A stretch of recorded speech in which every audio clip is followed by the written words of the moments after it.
nice straight pieces of wood that we cut down from this are good for making plant stakes in the garden, like this right here. So these are actually a good permaculture recycle. When you take down that nice straight wood, you can use it out there to support stems. You can weave them together so that they make hoops in the garden. So here's all the tall branches that he's going to cut off that you can use for staking in the garden. And I'm going to start taking off wood using the pruning shear. We choose to use the pruning shear over the lopper because it's got more control at close range like this. It doesn't have the leverage the lopper has though.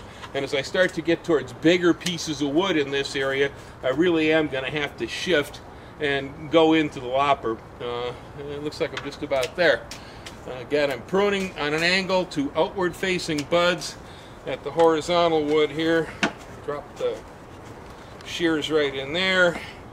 Now I'm going to go with the lopper because the diameter has gotten larger. Again, this wood is really valuable. I use a lot of it here in the garden for staking, for making supports for floating row cover.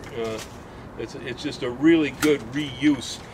Kind of like bamboo, the apple tree is almost as valuable as bamboo is here in the garden. See these nice pieces of wood right here? Okay. So there's really no waste. I don't chip most of this.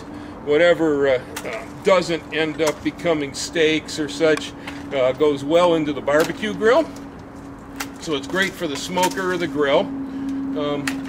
Otherwise, the soil here in coastal California gets awful muddy during the winter time when it rains here. And so the rest of the wood, I will just kind of cut it into short fragments and leave it lay on the surface of the soil under the tree. It helps keep my feet out of the mud, provided that we don't have fire blight on it. So you want to watch for wood that's got diseases and remove that, take it off. Some more of the Granny Smith branches. You can see how long they are and how well they make hoops. Here's another pile that you can use for grilling. We can use this vertical wood as stakes and as hoops. Here I've got some agribon row cover over the top of a protection bed here for the winter with some tropical trees inside. Right here you'll see apple branches from last year. They've been twisted together like a basket. They're tied with shoelaces right down here and pushed to the ground on both ends. We use them for supports to hold this material up over the top of the trees. And so all we have to do with these things is just take them. I usually take the leaves off of the tips like that. Yanking backwards against leaves is the easiest way to get them off. And I take the thin ends and begin twisting like this, leaving the heavy ends down like that. And we just take it, bend it like this, jam it into the dirt in the width that you want. Jam it. And then tie the ends over here so they don't come loose.